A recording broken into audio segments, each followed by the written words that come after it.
और बड़ी खबर आ रही है, आप छोड़ने के बाद राघव चड्ढा ने पोस्ट किया है और राघव चड्ढा ने लिखा कि आपके 2/3 सांसदों का बीजेपी में विलय, कुल 7 सांसदों ने हस्ताक्षर कर दिए हैं, राघव चड्ढा ने लिखा और राज्यसभा के सभापति को हस्ताक्षर की चिट्ठी भी सौंप दी है आप छोड़ने के बाद। राघव चड्ढा का यह पोस्ट जिसमें आप देखिए उन्होंने कहा कि आपके 2/3 सांसदों का बीजेपी में विलय और प्रक्रिया कितनी तेजी से चल रही है, कुल 7 सांसदों ने हस्ताक्षर भी कर दिए हैं और राज्यसभा के सभापति को हस्ताक्षर वाली चिट्ठी भी सौंप दी गई है। अक्षय, राघव चड्ढा ने पूरी प्लानिंग की थी, उन्होंने कहा कि भाई 7 जो सांसद है उन्होंने हस्ताक्षर कर दिए और सभापति महोदय के भी पास ये खत पहुंच चुका है हस्ताक्षर के साथ। और देखिए उसी चीज़ की सबसे ज़्यादा रही है कि शायद आम आदमी पार्टी को अनुमान भी नहीं रहा होगा जितनी जल्दी ये प्रक्रिया संपन्न कराई गई है और राघव चड्ढा ने इसका मतलब है कि प्लानिंग की थी। हालांकि आपने देखा होगा कि कुछ दिन पहले ईडी की रेड अशोक मित्तल के ठिकानों पर हुई थी और उसके बाद हरकतें जिस तरह से सामने आई हैं, जिस तरह से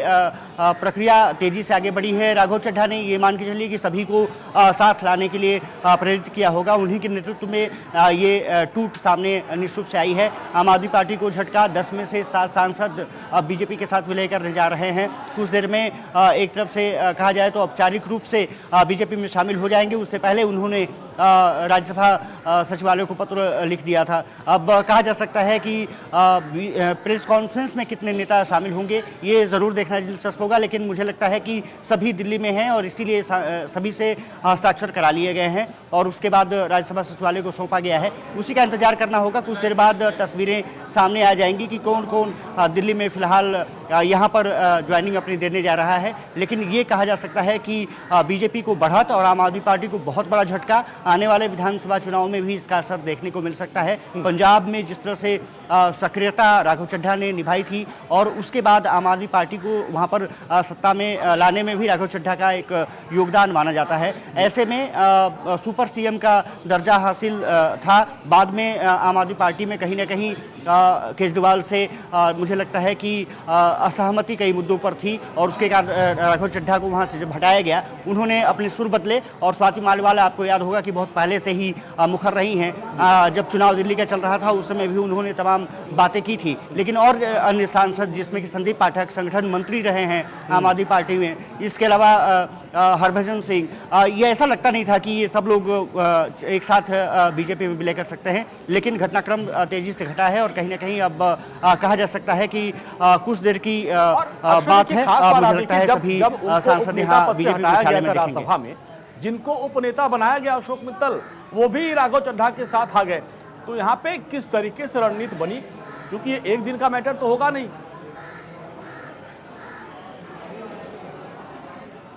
अंजलि उसी का जिक्र कर रहा था कि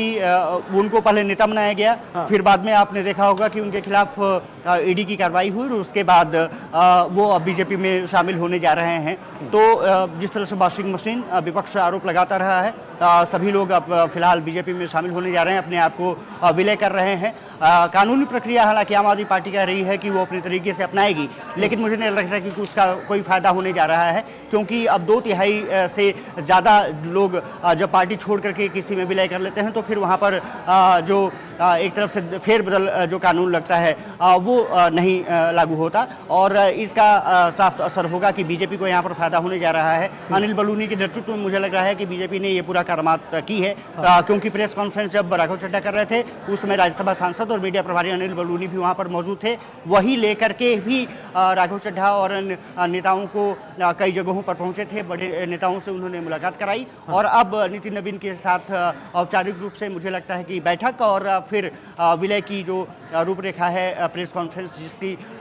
एक समय बताया जा रहा है कि कुछ देर बाद समय आ जाएगा, वहाँ पर प्रेस कॉन्फ्रेंस की जाएगी। तैयारियां यहाँ पर पूरी कर ली गई हैं और मीडिया का जमावड़ा है।